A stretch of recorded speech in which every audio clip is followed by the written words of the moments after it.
బలకచర్ల దగ్గర అంజయ్య గారు world bank నిధులతో తీసుకొచ్చిన కాలువను మూసివేసి ఆ బ్యాంకు నిధులు అప్పు కూడా తీరక ముందరనే మూసివేసిన జగన్మోహన్ రెడ్డి ప్రభుత్వం మీద, ఆ మూసివేసిన మాట్లాడకుండా తెలుగుదేశం ప్రభుత్వం మీద సిపిఐ స్టాండ్ ఏంటో మీరు స్పష్టంగా ఈ వేదిక మీద చెప్పాల్సిందిగా నేను కోరుకుంటున్నాను.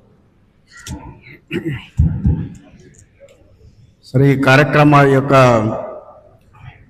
సిద్ధేశ్వరం అలుగు సాధన సమితి ఆధ్వర్యంలో మరి పెద్ద ఎత్తున వేలాది మందితో మరి ప్రజా శంకుస్థాపనలో మరి గత 10 సంవత్సరాల కిందట మరి సిద్ధేశ్వరాలు శంకుస్థాపన చేయడం జరిగింది. ప్రజలే, రైతులే ఈ శంకుస్థాపన చేయడం జరిగింది. అది జరిగి 10 సంవత్సరాలు ఈ రోజుకు పూర్తవుతా ఉంది. మరి సందర్భంగా జరిగినటువంటి సభకి అధ్యక్షత వహించిన రాయలసీమ సాగునీటి ప్రాజెక్టుల సాధన సమితి అధ్యక్షులు దశరథ రామరెడ్డి గారు, మరి పెద్దలు, అదేవిధంగా నీటి రంగంలో కానీ అదేవిధంగా వ్యవసాయ రంగంలో మరి మన రాష్ట్ర స్థాయిలో ఒక నిపుణులైనటువంటి మరి మాజీ మంత్రి వడ్డే శోభనేశ్వర గారు, ప్రొఫెసర్ వెంకటేశ్వర్లు గారు, మరి సోదరి ఝాన్సీ గారు, మరి సభలో పాల్గొంటున్నటువంటి అన్ని జిల్లాల నుంచి కూడా రాయలసీమ జిల్లాల నుంచి చేసినటువంటి రైతు సోదరులు, వేదిక పైన అనేక మంది కూడా వివిధ ప్రజా సంఘాల పెద్దలు ఉన్నారు. వారందరూ కూడా నమస్కారం. సరే, ఈరోజు మన ఈ సమావేశం ఉందని చెప్పేసి ఒక 10 ప్రధానమైనటువంటి డిమాండ్స్తో ఒక కరపత్రము ఈరోజు రిలీజ్ చేయడం జరిగింది. మేము భారత కమ్యూనిస్ట్ పార్టీ తరఫున, సిపిఐ తరఫున మరి రాయలసీమ సమగ్రాభివృద్ధి కోసం, ఇటు సాగునీటి ప్రాజెక్టుల కోసం కానీ, మరి వైద్య సంస్థలు కానీ, విద్యా సంస్థలు కానీ సమగ్రంగా అభివృద్ధి కావడానికి ఈ 16 డిమాండ్లతో మేము సంపూర్ణంగా మేము ఏకీభవిస్తూ ఉన్నాం. మరి మేము గత ఇటీవల కాలము ఒక 3-4 సంవత్సరాల నుంచి కూడా మరి ఈ సాధనా సమితితో మేము అనేక మార్లు కూడా సభల్ని, సమావేశాల్లో కూడా మేము పాల్గొంటా ఉన్నాం. మరి ప్రత్యేకించి మేము భారత కమ్యూనిస్ట్ పార్టీ తరఫున కూడా ఈ రాయలసీమలో ఉన్నటువంటి నిర్మాణంలో ఉన్నటువంటి ప్రాజెక్టులకు సంబంధించి మరి మా వంతుగా మా యొక్క వాయిస్ని మేము వినిపిస్తూనే ఉన్నాం. మరి ఈరోజు చాలా పెద్దలు అనేక మంది కూడా మరి రాయలసీమకు జరిగేటువంటి అన్యాయం పైన అనేక మంది కూడా పెద్దలు తమ ఆవేదనని వ్యక్తం చేశారు. మరి ఇది ఈ సందర్భంగా మనం గుర్తుంచుకోవాల్సింది ఏమంటే, మన ఉమ్మడి ఆంధ్రప్రదేశ్కి అనేక సంవత్సరాల నుంచి ముఖ్యమంత్రులుగా పనిచేసినటువంటి వాళ్ళు మన రాయలసీమ వాళ్ళే. ఇది మనము ఏదో కొద్ది మంది మాత్రమే కోస్తా ప్రాంతం నుంచి, రాయలసీమ మాత్రం నుంచి వాళ్ళు ప్రాతినిధ్యం వహించారు. మేము అంతర్గత సమావేశాల్లో మాట్లాడుతున్న సందర్భంగా మా సమావేశాల్లో కూడా వచ్చి చర్చ ఏమంటే, అయ్యా మీ రాయలసీమ వాళ్ళే ముఖ్యమంత్రులు, మీరు కూడా వాళ్ళు ఈ వివిధ జిల్లాల్లో, మీ జిల్లాల్లో వాళ్ళంతా కూడా ఉంటా ఉన్నారు, మరి ఎందుకు ఇది జరుగుతూ ఉంటే వారు స్పందించడం లేదు అని చెప్పేసి వాళ్ళు కూడా మాట్లాడుతూ ఉంటారు.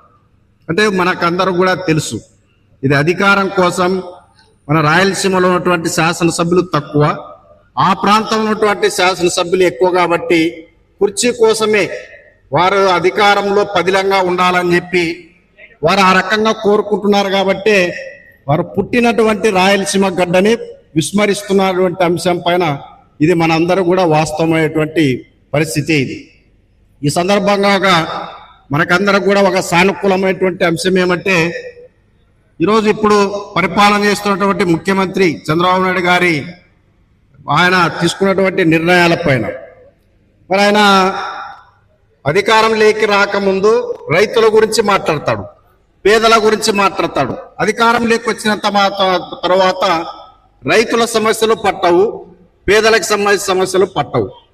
అంటే ఈ ఆయన యొక్క పరిపాలనలో పెద్ద పెద్ద కార్పొరేట్ కంపెనీలకి ఏ రకంగా సేవలు చేయాలో అందులో బాగా తలమునకలై ఉంటాడు.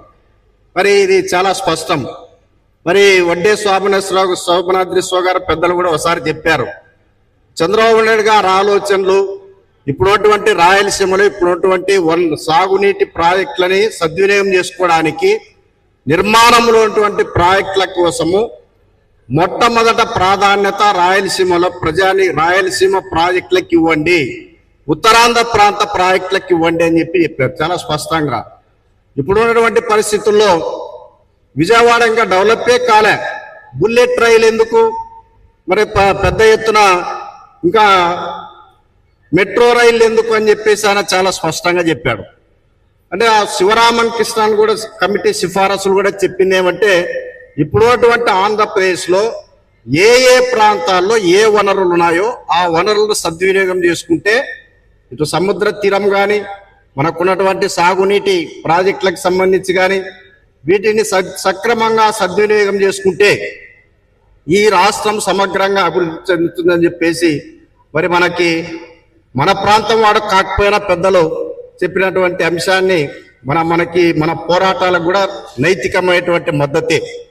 అందుకే ఈ సందర్భంగా ఈ అంశాలపైన నేను తెలియజేసేది ఏమంటే, ఒక కార్యాచరణ మనమంతా కూడా ఇది ఈరోజు ఒక పార్టీ తరఫున మేము పెట్టేటువంటి ఆందోళన కార్యక్రమం ఇతరులకి నచ్చకపోవచ్చు, అయితే మనమందరం కూడా ఒక సమిష్టి ఒక కార్యాచరణని రూపొందించి దాన్ని ఏ రకంగా ప్రభుత్వ దృష్టికి తీసుకొని పోవడానికి ఒక బలమైనటువంటి ఉద్యమాలు ఈరోజు రావాల్సిన అవసరం ఉంది.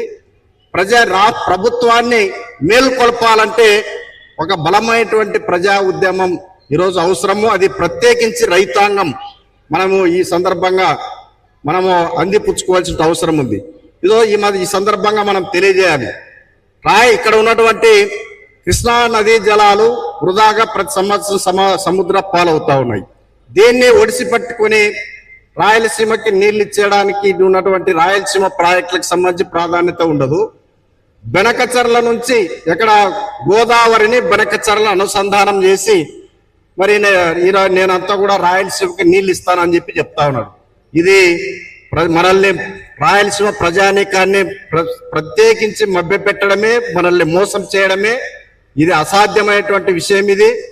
ఈరోజు మనం రాయలసీమ జిల్లాలో మన ప్రాంతంలో ముఖ్యంగా కర్నూలు జిల్లాలో వేదవతి ప్రాజెక్టు కడితే, గుండ్రేవుల రిజర్వాయర్ కడితే, ఆర్డీఎస్ కెనాల్ కడితే సిద్ధేశ్వరం అలుగు ఏమాత్రం 1 ఎకరా ప్రత్యేకించి నీళ్లు రావాల్సిన అవసరం లేదు.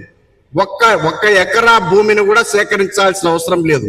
ఒక అలుగుని నిర్మిస్తే మరి ఈరోజు మన రాయలసీమ ప్రాజెక్టులకి మరి గ్యారంటీ నీరు రావడానికి ఉన్నటువంటి అవకాశాలకి సంబంధించి మనం ఆ రకంగా ప్రజా ఉద్యమాన్ని నిర్మించాల్సిన అవసరం ఉంది. భారత కమ్యూనిస్ట్ పార్టీ తరఫున మేము ఉద్యమాల్లో ప్రత్యక్షంగా మేమున్నటువంటి అన్ని ప్రాంతాల్లో చిత్తశుద్ధితో కమ్యూనిస్ట్ పార్టీ తరఫున మేము పాల్గొంటాము. ఈరోజు ఆ రకంగా పాల్గొన్నటువంటి చరిత్ర ఉంది కాబట్టి చాలా మంది నేను మాట్లాడకుండా పెద్దలు చెప్పారు, విమర్శిస్తే అన్ని పార్టీల కమ్యూనిస్టులను కూడా విమర్శించేటువంటి పద్ధతి మానుకోండి. కమ్యూనిస్టుల యొక్క చిత్తశుద్ధి పోరాటాల ఫలితం పోరాటాలు ఏ రకంగా ఉంటాయో ఒక పాయింట్ చెప్తా. ఈరోజు రాయలసీమ శాశ్వతంగా కరువు నివారణ నుండి కాపాడాలి.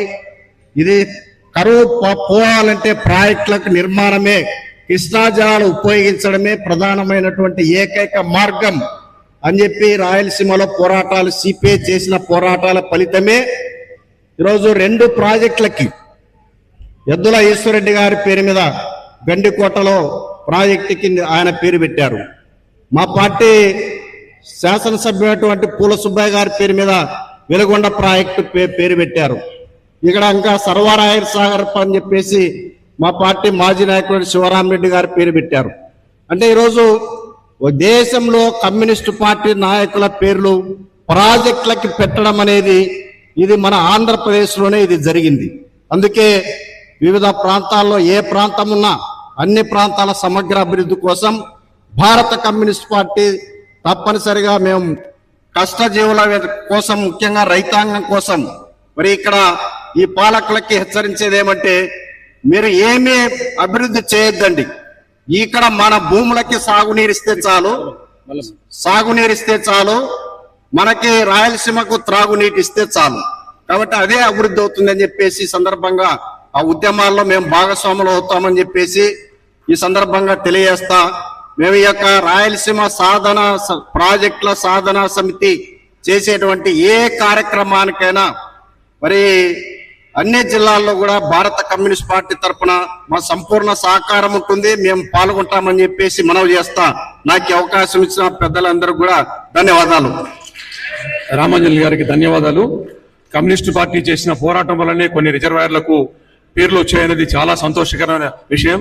అయితే ఆ రిజర్వాయర్ల నుండి ఏ పంట కాలువకు కూడా నీళ్లు పోరని సందర్భంలో సిపిఐ పార్టీ మీద గుణతరమైన బాధ్యత ఉంది. అంటే వాళ్ళ ఆద్యులు, వాళ్ళ గొప్ప నాయకులు, పాతతరం నాయకులు సాధించుకున్న రిజర్వాయర్ వాళ్ళ పేర్లు పెట్టుకున్న దాంట్లో ప్రయోజనం లేకుండా పంట పొలాలకు నీళ్లు పేరకుండా ఉంటే క్రియాశీలకంగా ముందుండి ఆ ప్రాజెక్టులలో నీళ్లు పారించవలసిన బాధ్యతను జెండా ముందెత్తుకొని తీసుకుపోవాల్సిన సిపిఐ పార్టీకి ఆ బాధ్యత ఉంది. ఆ కార్యాచరణను క్రియాశీలకంగా సిపిఐ పార్టీ ఎత్తుకుంటే సంపూర్ణంగా వాళ్ళ వెనక రాయలసీమ యావత్తు నడవడానికి సిద్ధంగా ఉన్నారని చెప్పి ఈ వేదిక ద్వారా తెలియజేసుకుంటూ